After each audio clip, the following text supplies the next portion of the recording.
Hello, everyone, and welcome to the Intuition Incubator interviews. I am Carolyn Beauchamp.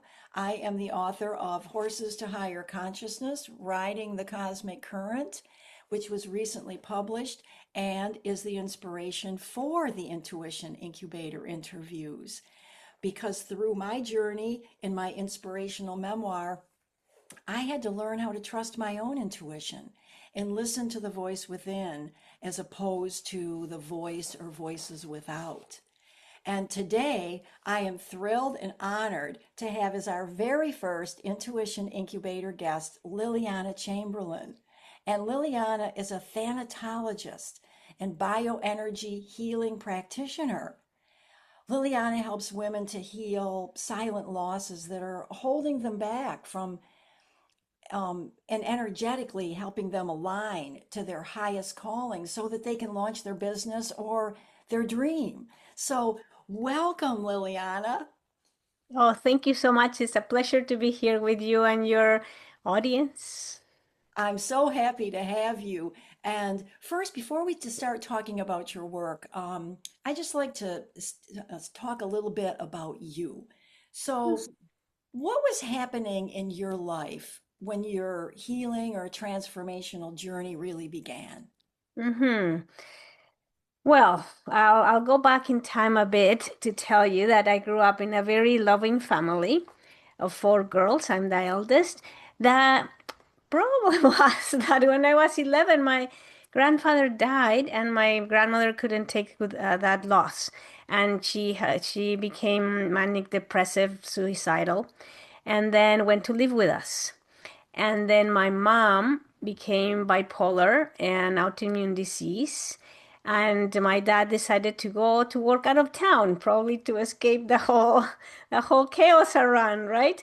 Mhm. So for me, as an 11-year-old with four little siblings behind me, that baby was just born, my happy childhood really crumbled because suddenly I didn't have people to see me, listen, or support me because everybody was ill or absent or couldn't cope with their own lives. So I started to develop patterns of controlling because what I couldn't control my environment, so I had to control anything little thing I could, right? And perfectionism, controlling, and at the same time, people pleasing. And I became a bit of a rebel because I was angry about the whole situation. So that developed into patterns in my life. By the way, I'm from Mexico, and I'm from Mexico. I came to Canada 27 years ago, and the thing is that I grew up as a not very happy young adult. And then when I moved to Canada, I brought those patterns with me. How And did you come to Canada? How did you get from Mexico to Canada? well, I met a Canadian.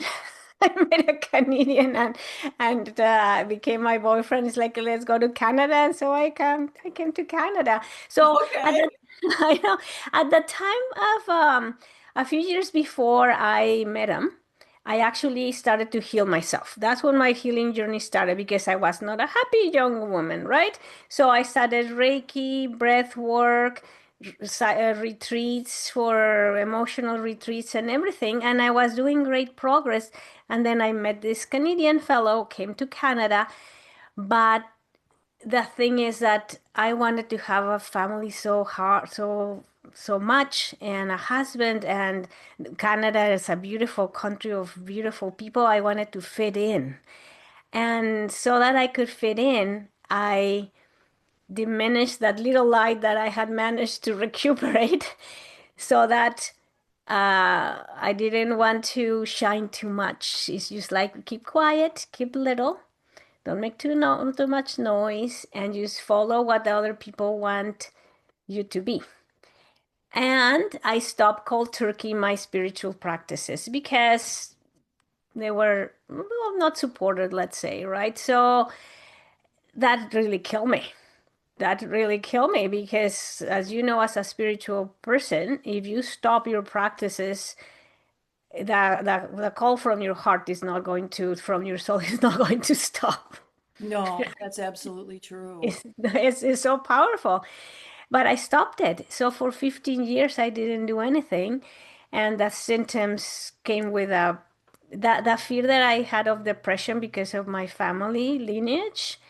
I fell in depression, anxiety, physical symptoms, terrible stomach pains, terrible muscle pains, very, very bad symptoms. And so 15 years into these symptoms, I said, okay, now I want my family, my husband, my kid, but if this breaks just because I need to go and heal myself, then let it break. If I don't do something, I'm going to literally not make it. So that is when in 2014 I decided to restart my healing process and became a bioenergy healer practitioner to heal myself, but then I ended up being a practitioner and I loved it. And then other certifications that helped me heal, heal, heal, heal, heal. But it wasn't healed totally. That very difficult relationship that I had with my mom, I wasn't able to clear it with all of these certifications. And and that is when I landed in thanatology. And very few people, unless you are in the Spanish market, which is very known, in the English, people don't know what thanatology is. And Thanos is death. Thanos, thanatology is the study of death. And so with death comes loss, bereavement, and grief. And so it's the study of how people emotionally deal with grief and diet and dying. And because of my energy healer techniques I was able to put together how to recognize these silent losses that I call that everybody has and they don't even recognize them. And not only treat them as an emotional part, but also as an energy part. And that's what basically took out of my shoulders and out of my soul those burdens that I've been carrying for decades. And that was what gave me actually the freedom of being a fulfilled woman, like I can call myself today. That's beautiful. And how did you first, like, what was the connection? How were you introduced to thanatology? What was the impetus? Was that an intuitive nudge that you had, or did some situation come up? That is a very good question. Thanatology is very known in Mexico. Mexico, we deal with death, dying, Dia de Muertos, and everything is in our culture, right? Mhm. So I knew that that was something I could study, but I was not too prone to attracted to it. I just knew it existed. And then my mom's sister got ill, a terrible face cancer that took her in 5 months. She was gone, and she lived at the time in Colombia, and she was just waiting for an operation to be done to go to Mexico, practically to die. And I also wanted to go and meet her in Mexico. As soon as she arrived in Mexico, I wanted to be there so to give her bioenergy healing on her last days and help her transitioning. But when she arrived, she was given like maybe 5 weeks to live. So I booked my flight for a week or two later after she arrived. And she passed 2 days before my flight. And I'm like, damn, I really, really wanted to be with her and her transitioning. And that gave me a little nudge of why don't you actually prepare yourself? Because at this point I didn't know anything about how to support a dying person. It's like, okay, why don't intuitive, I listened to myself saying, that's a calling of your heart, follow it. And I just enrolled in the program and in a Canadian college. And a year later, I became a thanatologist, and that opened a whole new chapter in my life because that was what gave me that what I was carrying in my body as a pain was the Mhm. silent losses that I hadn't recognized, which I didn't know about beforehand. Isn't that interesting the way the universe brings us the very situation that we need to heal, which is similar to mine with hypnotherapy, right? Mhm. That we don't realize when we're going into it, then all of a sudden it's like, aha, that Mhm. was exactly what I needed to experience when I was helping others, learning how to help others that actually, Yeah. ultimately helped me. So that's a perfect intuition nudge, isn't it? Definitely, yes. I could have ignored it, but then I wouldn't be like who I am today and helping people the way I'm helping today.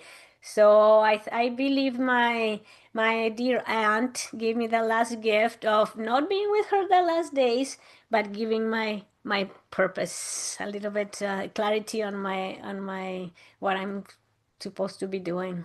That's absolutely right. I love that. What a beautiful story, Liliana. That is awesome. Well, tell us a little bit too about the bioenergy healing. How does that play in and how did you find that? Because that was first, right? That You was found that first. first. And you know what? That is, now that I think about it, it was another intuitive call because there was this day when I literally said, I have to do something about this or I'll die.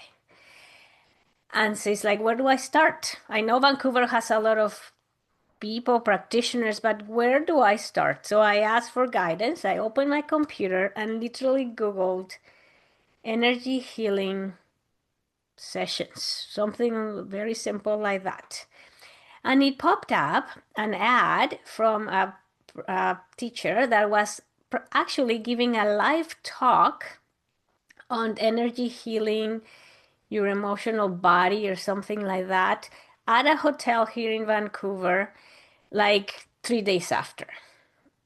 And I'm like, for free, for free. And I'm Oh like, my God, 3 days, it was gonna be yeah, on 3 days after you saw yeah, the, I know.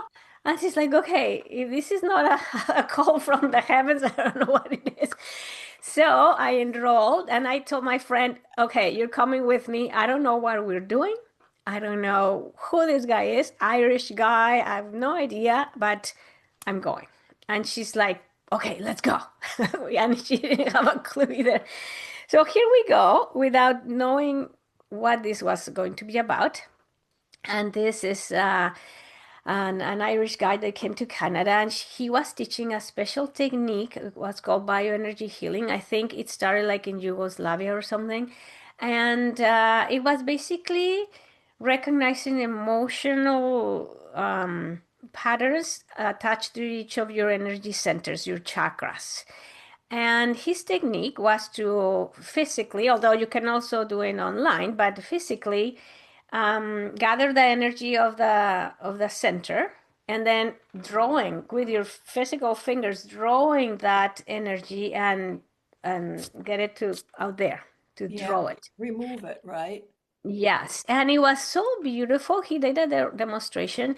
It was like dancing Tai Chi out of the person. Like you were, he was basically dancing with the aura of the person, of the client, and pulling. And as he was pulling, that person, without being touched, eyes closed, didn't know where the teacher was.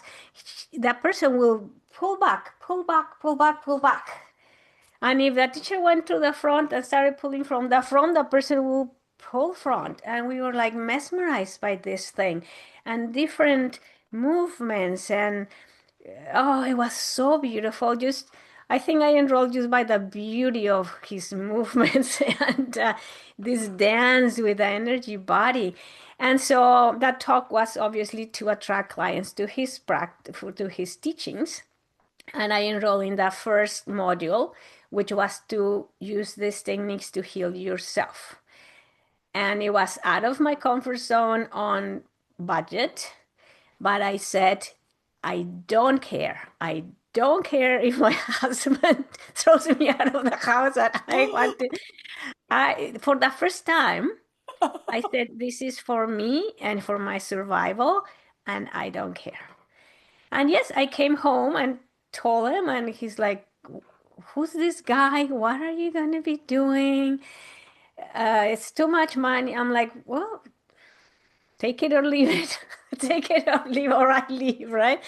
And he's like, okay, well, if I say no, you're going to resent me, so go for it. And that was my open door to my healing. And I did the first module. And sure enough, I enrolled for the second because that was for treating other people. But even it was not my intention to do that at that time. I needed more for myself. So it's like, if this is gonna show me something else, the second. And then came the third, and that was a retreat. I went to the retreat, and then 3.2 second retreat, second retreat. That's how I got to the advanced level, just because I was so enamored by this technique that was really, really helping me and teaching me so much about the energy centers, the emotions that were stuck in there. And I had so much stuck that it took me several years to get unstuck. It absolutely will. I went through the same thing in advanced hypnotherapy training. It Mm. took many years, for those patterns to be put in place. So it's not going to just immediately leave, right? Where it's going to take us time. But the fact that you stuck with it and you just kept going and you had the faith in yourself. So Mm. I'm fascinated with your journey and the way this happened. So as you were going through it, then did you feel the trauma from what happened in your childhood, the abandonment, where you were emotionally abandoned because of the unavailability of parents? Um, did that come up for you during your training? No, not really. I was able to let go of a lot of the anger, that resentment, the abandonment, all of those emotions that were more visceral, more in my body. Mm, But I wasn't able to heal the underneath, the the underneath, because that was with the thanatology. Because like for example, the program that I have with my clients is that we go into a life review of all of the losses that you have in your life. But if you had asked me before thanatology, what are the losses in your life? I would say my grandpa, my grandma, my other grandpa, my pet turtle, and that's it, right? Those are my losses. But no, no, in with my studies, it's like, okay, every change in your environment or behavior or routine, it's a hmm. loss. Any change. So can you imagine how many changes you've had? Of Yes. houses, of schools, of countries if you immigrated, of relationships, every boyfriend that dumped you, any marriage, any friend that stopped talking to you, any promotion in your work, because even if that changes for better, you always lose something. Because maybe your colleagues are not going to invite you to the beer after 5 because now you're the boss, right? Yeah. Wow, what a great point. Everything. It's so many losses that we don't even know we are carrying. And so, first, what I do is I build a map of all of your losses in your life. And that opens up, whew, I didn't know I had so lost so much. But then we go deeper into, and what did you feel when you lose that? Right? Yes. This And is what what did you happened and how did it make you feel? And what do you think when you were feeling that because of that loss? And so once you have that 3 maps of your losses, your thoughts, your feelings, it's a miracle almost how, I don't know, it's like a hologram comes out of your maps with the patterns that you are repeating. And that you are repeating Mm. them in your relationships and in your workforce and in your spiritual path and in so many different levels. And it's a pattern of 1, 2, or 3 emotions that they start to jump out of these maps. And so until you don't go to the root of them and free them and recognize them, that's why I wasn't able to heal, let's say, the relationship with my mom. I healed my anger, my resentment as a general thing with the energy healing, but in this deep, deep work, conscious work of what have I been feeling, I Mhm. was able to see that there was, for example, a lot of guilt underneath. It was like undercurrent of guilt that, why guilt? I mean, what was I guilty of? With nothing. However, I was dancing with guilt with every relationship, every situation. And I discovered that from my maps. And once I was able to get rid of the guilt of probably not fulfilling the expectations of everybody else, Oh, thank you. I was just right? going to ask you the guilt of what? What do you feel the underlying cause was of that? I know. Because it came to I wasn't good enough to fulfill the expectations of anybody else. And why I wasn't feeling good enough? Because I thought that's why the people were not supporting me, listening, hearing me, seeing me, blah, blah, blah. It was a chicken and the egg. Yeah. But so once you determine what, I still don't know if it was the chicken or the egg, but you Yeah. determine what happened first in your life, and you heal the relationship with the person that installed it the most, that breaks the cycle. That's the magic. Breaks the cycle. That you heal it with the person that you feel it was the most strong, Yeah, right? mom, I was the mom. So when I healed, completed emotionally and energetically, chakra by chakra, everything I was healing, relating specifically with my mom, and I cut the cords, the loyalties, the contracts, the soul lessons, whatever you want to call it, and did that deep work with her. Well, first of all, because it was the cornerstone stone of all my imaginary castle. When I got rid of that, what cleaned it, healed it, Hmm. then the other ones were peanuts. Peanuts. They were like it's a the house of cards that you Yeah. take one and the whole thing crumble. Yes. So I still did the same exercise with my dad, my husband, my son, my in-laws, my everything, because then it's like, oh, if I know how to do it, might as well do it with everybody and start from scratch. Absolutely. But the Clean it second, all up. third, and tenth had nothing to do with the first one. The first one was the more deep one. Was the And yeah, go ahead. no, okay, just to wrap this up. And the interesting thing is that by healing that relationship with my mom, what it did is that she didn't change. She still calls me and I still hear the things that I don't want to hear. However, I just hear them for the moment that she's saying it, not for the last 50, 60 years. I hear them and affected me because I cleaned that. And so whatever she says for the moment, it goes here and it comes out here.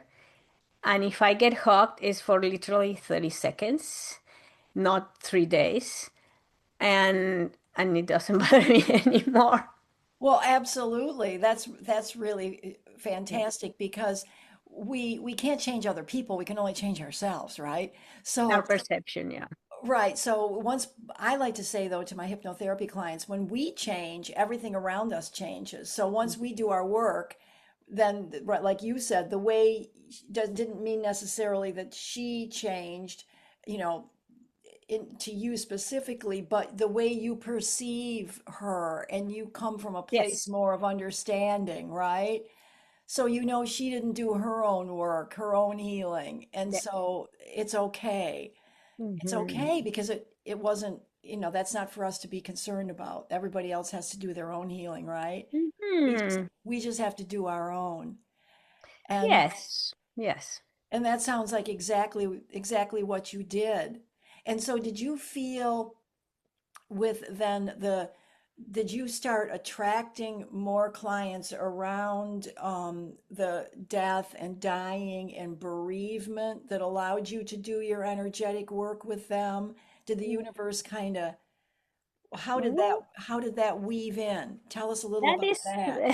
that is very, very interesting question because before before I healed myself, let's say, I had actually a lot of certifications, but I was a woman with certifications. And I wasn't able to have a lot of clients because I wasn't feeling good enough to be Which is what you said in on your website. exactly. Yes, You didn't say it yeah. about you, but I know what you're saying I because I know read I'm all my your first stuff. client. I'm my first client. So I couldn't attract clients because I didn't feel good enough, knowledgeable enough, that I needed another course and another certification and anything. But it was because I wasn't healing myself. I was trying to be a coach, let's call it a coach or a practitioner, to become someone. But the the fantastic thing is that when I healed myself, I realized that I was already are. I already became. I didn't have to become someone important or whatever by being a practitioner. I was already there. I was fully with source. I was a full being. And then from there it's like, okay, now that I don't have to prove anybody to anything to anybody and that I believe I am, then I can offer my services. And the whole thing changed because now I'm not a woman with a certification. I embodied the coach that I believe I was or I am because now I am in coherence with what I do, feel, say, think, intuit, to get intuition and connect with source as being a clear channel. So once I was embodying that being a clear channel and not me doing anything, it's just I'm a conduit. You're Um, being it. You're and being. being it, yes. Then I was able to have clients. However, the clients that I'm attracting and that I want to attract are not necessarily people that lost dear ones, which is it's good work. If you lose a husband, a brother, or something, I can work with you to heal that relationship for that person that is about to transition or that just transitioned. Uh-huh. But I also want to support people that haven't recognized the silent losses that I've been telling you. That was so brilliant when you started talking about that. Yeah. That was such a huge moment. I just felt like ding, ding, ding, ding, ding when you were saying that. So Yeah. yes, the silent So losses. Talk a little bit about that with us, like what you've it's uncovered um it's there. a bit upstream because if I tell you I can help you with the loss of your husband, the person knows what this is about, and it's an easy way to advertise myself. If I say silent losses, nobody's gonna come because nobody knows what they're talking about. But that's exactly what I want to educate people because those are the pebbles in their shoes that are little, but they're not letting them advance. Those are the little voices in your head that, okay, I have a higher call. I know that my soul wants me to publish a book, open a practice, offer a service, but if you don't feel good enough, if you don't know what's holding you back, that by personal experience, having a higher call and not doing something about it gives you anxiety. That was my anxiety. My Uh, anxiety was the voice in my head saying, you have to help people healing, but I wasn't doing it. So I was antsy but I was blocking myself because I didn't know how to unblock it. So that's where I want to help women, specifically women with a higher call that know what they have to be doing, but they're not doing it. And they don't know why they're not doing it. They're procrastinating, they are putting excuses, they are putting everybody's first. They're saying, what if I don't make it? Feel of failure. right. Or what if I make it? What if I make it and then my husband leaves me because now I'm successful? Or my sisters, my family are going to be embarrassed of me because I'm going to be speaking about who knows, aliens or whatever is in your heart, right? So, Exactly. so what are you going to lose if you make it? And that's another loss, that's a fear. Oh my goodness. That is so rich. I'm so glad you're speaking of this because when I was first, introducing you, I was even thinking it myself. What are the silent losses? And you're bringing this to the light for everybody because that's how we've all felt, I think. I think most of us have felt that way. I'm not good enough. I'm not smart enough. I don't deserve it. And because of all those losses, we don't know how to change that until we really go in and do the inner work. You found it from the inner work, I found it from my inner work, and that's why we're here. That's why I'm so Mhm. thrilled to have you because what you're sharing is brilliant and it's not often spoken of in the way you're speaking of it. Well, a lot of people talk about not feeling good enough and having fears and fear of judgment or whatever. So a lot of people work with that, but they don't quite link it to the events that contributed a little drop into that bucket, Yeah, right? yeah, And so you don't see it as a pattern. And so that is important that once you see it as a pattern, you find the therapist, whatever it is, that can help you to identify the pattern so that you can cut the circle, the cycle for yeah, good, and then start doing what you're supposed to be doing. absolutely. Well, and what does that feel like to you? Because you've done such amazing work within yourself. So what does that intuition feel like in your body when it's really speaking clearly to you? Like, do you get a visceral feeling? What does it feel like? Because we're here to That's help people understand how to get in touch with it. You did, I kind of stumbled on mine, and it kind of sounds like you sort of stumbled on yours too, right? In a way. yeah.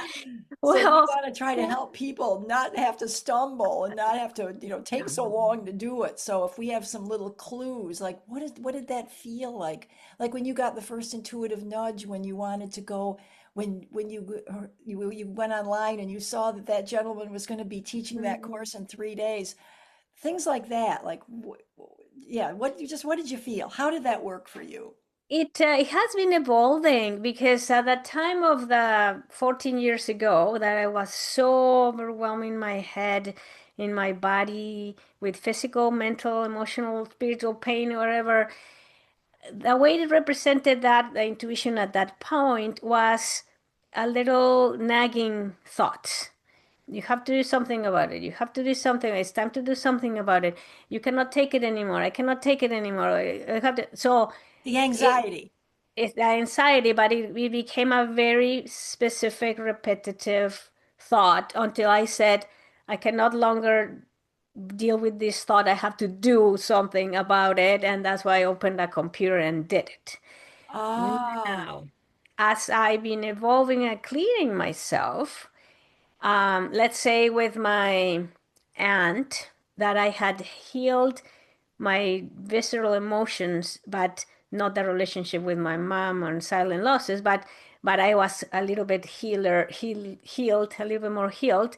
It was also it was um, my me wanting to be there with my aunt and the frustration of it didn't happen. I was asking God, why? And my own aunt departed now. Why was not allowed to arrive 2 days before? Why didn't she wait for me? What is it in there? It was a nagging thought in my head, like it's like there has to be a reason, but what is it? And little by little, it's like I really, really, really wished I was there. And so that wishing, that I'm looking for the word in English, yeah, that wishing a from my desire heart, that, that yeah, desire, that it was a call from my heart, yeah. that was the pull. What I mean, open the computer and look for a for a course that I could take. And so, but it was not anymore the traumatic, you have to do something about it. Now, this was more softer. Why don't you do something about it, right? Yeah. And then as I healed more, and now I'm very clean on all my burdens, um,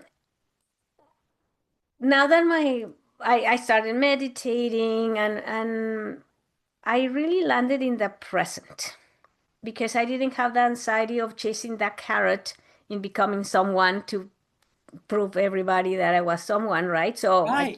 I You're cut the already it. carrot. I cut the carrot of the future. I released myself of the past, so I landed in the present. And by landing in the present, drop my from my head to my heart, open heart, then the intuition really kicked in because I was able to just look at side of like right now, I have a window in front of me. It's a very foggy day on a beautiful tall trees. I'm in Canada. We have good tall trees, right? And Yeah. it's foggy and it's mystical. And so I could just be sitting here in my computer and then suddenly my eye goes up there and I see the little web of the spider and my mind wanders, and as it wanders they get I get information. I get information and I either write it, record it in my phone. I'm right now I'm in social media. I started to be very active in social media and I need content. But to have content, I need inspiration. And to have inspiration, I need to go out in nature. And it's either go out in nature through literally through my window or to the woods that is 2 blocks from my house or the river that is 4 blocks from my house or the I'm blessed with nature here. So it's just a download of information, but I first had to clear my mind for that That's to a really follow naturally. That is really, really good advice, and that's a great observation because if there's so much going on with busyness, we can't hear that small voice within, right? Hmm. So if we're really listening, that's what will bring your intuition in. So that's going to be great for our audience to know, even if it's just 5 minutes, five Yes. minutes in the morning, 5 minutes in the afternoon. 5 minutes before you go to sleep. Some people say, "Oh, I just can't sit and meditate." That's okay. Not everybody is able to do that or made for that. You can do a walking meditation, right? Where you're just like you said, you're walking by the river or in the woods near your home. That's meditation. Or you know what? Actually, you say walking meditation, which is fantastic. It can be rooted meditation. Like that I sometimes in the past where I was very uh, um, left brain and controlling. I would be in my computer for 3, 4 hours and intense work in my computer, and then my body would scream at me, obviously.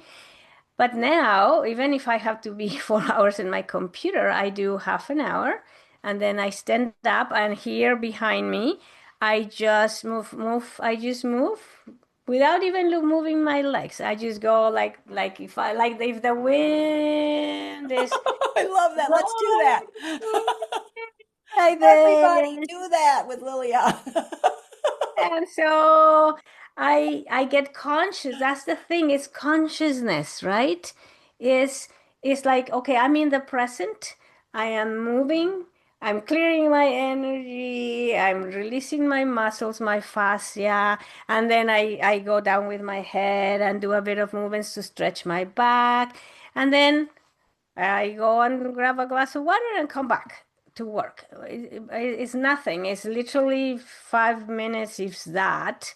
And it's not a quiet meditation or anything.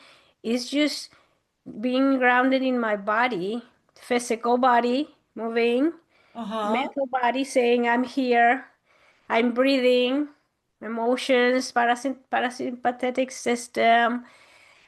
I sigh, I give thanks, and that's it. That resets me. It That doesn't is take much. No, and that's beautiful. And I've heard it said that that we're not meant to just sit and do one thing for a very, very long time, that those little frequent breaks really help the brain and help the Mhm. body reset.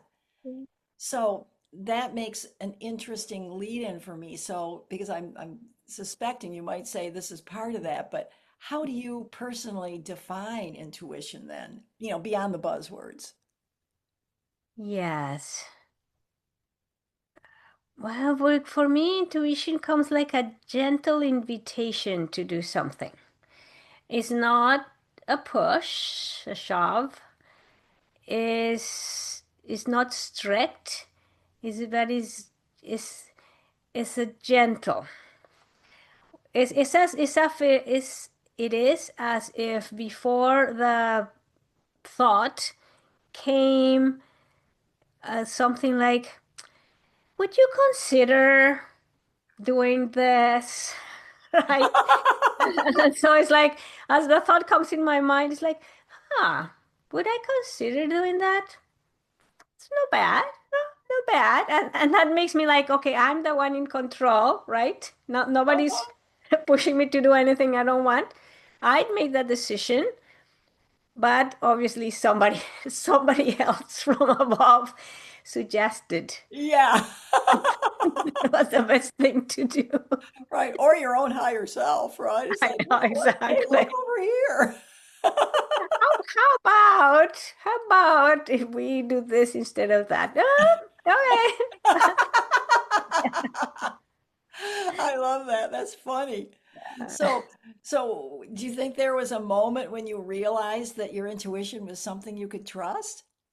Like, was Oh, there? well, yes, because now it's paying on folds, or how you call it, bifolds. I don't know how you say something with folds, that when I when I follow that piece just for the sake of following it and flowing with what's flowing in me, I always see results, and sometimes the results are beyond what I expected, because now I don't even expect.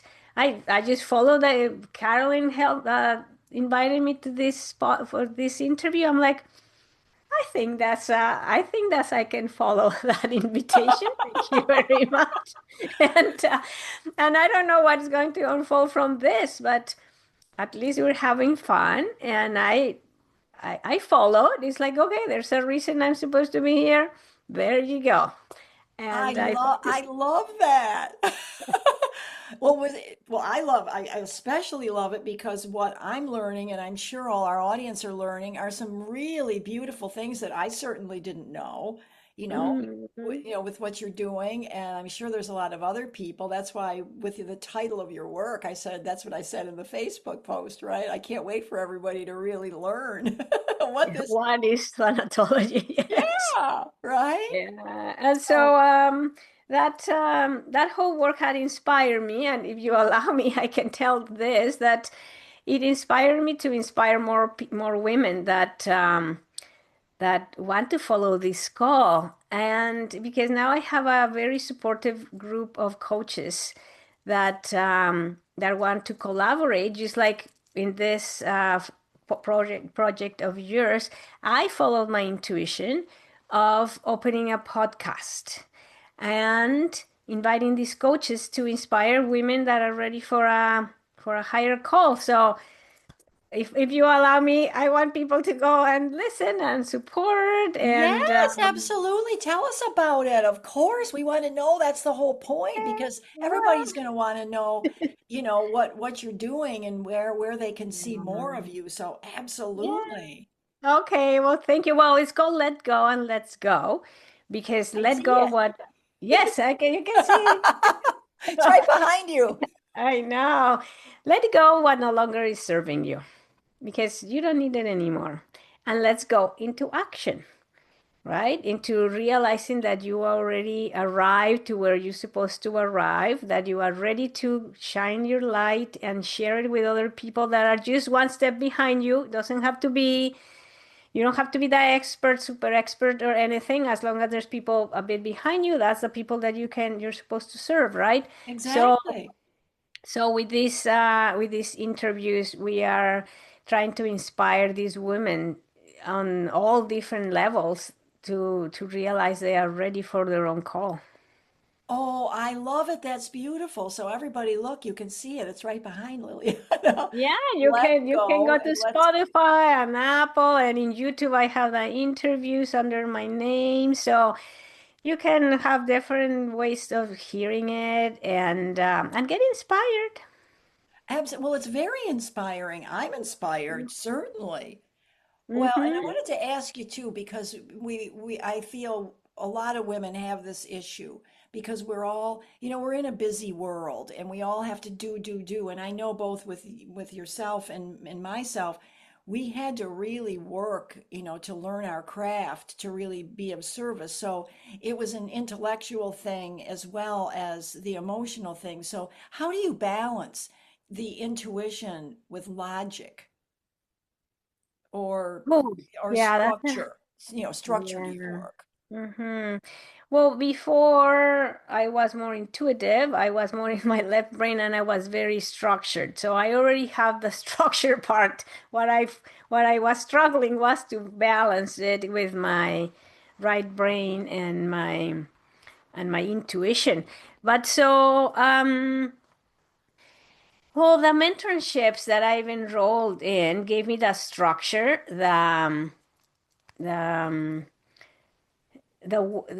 structure I'm struggling now, the framework Hmm. of what am I supposed to be doing, because it is a bit of a, you have to learn, as everything you can do in this life, you can have to learning a bit, right? And you have to Mhm. put your time, your effort, your money, everything, heart and soul, into what it is that you're supposed to be doing. So yes, you have to study the phases of what you're supposed to be doing, but the intuition comes in once you have the framework. It's like, now how am I going to put it into practice? How am I going to advertise myself? How am I going to support my people? How am I going to offer my services? And the thing is that as I was healing my voice, let's say the voice, I had a problem with not feeling heard, and until I really recuperate my power of expressing what I wanted to say, it's like, you know what, now the podcast, for example, is part of my own healing, my voice, right? Because now I can really share my thoughts and ask whatever I want, and nobody's telling me what I can say or I cannot say, but I have the choice. So as I got more confident, it's like, okay, and a podcast, and I'm going to be like in social media. Some of our listeners may be not, they may be shy of social media, Mhm. and because they think it's not safe, but in reality that's a limiting belief, that maybe they don't want to be vulnerable, and they what they have to heal is a silent loss of tell that somebody told them it's better not to be visible, it's better to keep quiet, Yes. Yes. right? Uh-huh. So It's a big when programming. when you hear that programming, then it's like, okay, suddenly I can come to the world and say whatever I want. And by doing that healing, I was able to put it with my structure material, and then now put it together and take it out in the world and attract these people and start helping people. And so it's a combination of the structure and what you have to heal, so that you can put that structure into practice, into an aligned practice. Yeah. Yeah. Well, and it's really, really interesting because what you were talking about from the very beginning, when you watched that gentleman, and this is what you learned with that energy body, how does intuition interact with the nervous system or the emotional body, do you think? Ah, yes. Well, when the emotional body, there's so many emotions, right? But if you are sitting into the victim side of the emotions, of anything, everything is happening to me. And then you get triggered by somebody doing something to you, Mm-hmm. and all these jealousies and guilt, and those are very limiting emotions, very heavy. So it's going to be very, intuition will have to work very, very hard to get in there, because you're not seeing, you're like the horse with these things that you're not able to see your big spectrum, all your Right. The possibilities, blinders.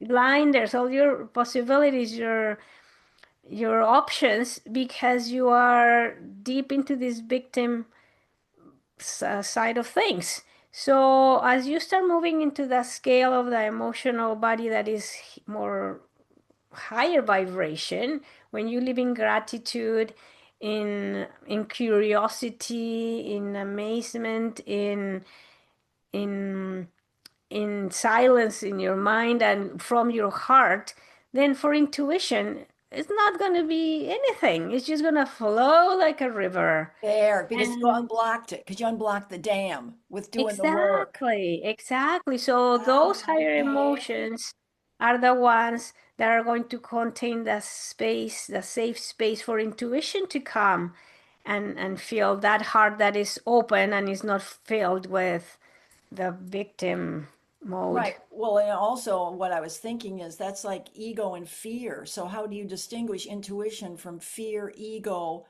or imagination? Like it sounds Mm. like from what you were just saying, once you do the inner work, then you can distinguish. Once you calm the nervous system and you're trusting more of your intuition, then you can say, "Oh, that's fear," which I like to call false evidence appearing real, right? Yeah. Which is just fear. Then we can Yeah, yeah. distinguish, oh, that's fear, because there can be, and also as far as of imagination, there can be positive imagination, like, imagine if I can be serving all these people and, fulfilling my mission. And those are good imaginations as opposed to, what if something goes wrong, right? Well, this is the thing that when you're talking about this fear versus intuition, or the imagination on the good and the bad side, um, let's say I'm in my regular day doing something, and then something pops in my mind, like, oh, you should do this. Uh-huh. And as I said, with the intuition is would you be willing to? And the other one is more like, you should do this. It's a more strict, right? But so, Yeah. because now I've done the maps of my feelings and thoughts with my life losses, and I know what has popped up as a as a pattern. When I have this harder thought of you should do this, I, in my present state, I connect and say, okay, wait, I have a new thought here. Let's examine it. Is it coming from my fear of not being good enough and I want to do this because I want to impress people? Or is it coming from, it'd be good for me to do this because I'm going to inspire people? And so I sit with myself and honestly decide what where the needle is going. And if it's going to the ego side, it's like, take a deep breath. You're not going to do it. You don't need it. Let it go. Or tweak it in a way that it's to serve the people. And maybe it's a win-win. Maybe I still do the thing that my ego wanted, but now with a new shade of that new intention. Yeah. Because I've done the shadow work and I know where that one was coming from. That's really beautiful because I was just going to ask you, what would you say to someone who doubts their intuition but feels curious? And that's kind of a good answer for that is ask yourself those questions. Is this coming Hmm. from here or is it coming from there? Yes. Right? Wow, that's really, really great. Liliana, this was amazing. And do you believe it? We're almost at the top of the hour. I can't Oh my believe that an goodness, I went hour, we're fast. 3 minutes and I told you we don't have to worry about that because I could talk to you for Right. hours. This was really inspiring and really beautiful. And I am honored and so grateful that you chose to listen to your intuition. There you go. It always pays. Yeah. Yeah. And come on. You can come on the Intuition Incubator interviews because this was thrilling and you're a beautiful, beautiful soul. And I think you're going to be of service to so many people. So everybody out there, contact Liliana. If you're feeling a calling and feeling a nudge, and there it is, Let Go and Let's Go podcast right behind her. Yeah, you know where to find me. And you know what? If you feel like having questions or just a chat, in my website, you're going to find a free call, 30-minute complimentary. And just click that and no pressure. We just chat of where you are. Do you know where you're going? What's holding you back? And from there, we can see if we can work together or I can recommend somebody that you can work with.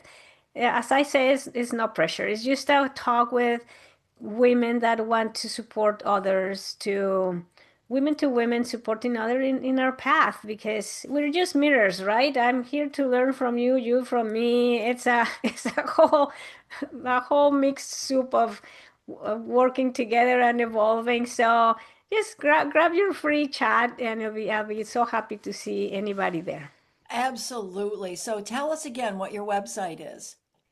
It's just my name, so lilianachamberlain.com. Well, that's perfect. Well, Liliana, thank you so much for being here. And I can't wait for this to come up on the page and everybody to see Yeah. it and everyone to learn more about you and what you do and what beautiful service you are to humanity. So Thank you. thank you, thank you, thank you. And thank you everyone for being here to to meet Liliana and to hear this enlightening conversation. I was certainly enlightened, and I hope everyone else was too. So stay tuned, and we will be presenting another wonderful Intuition Incubator interview real soon. Bye, everybody.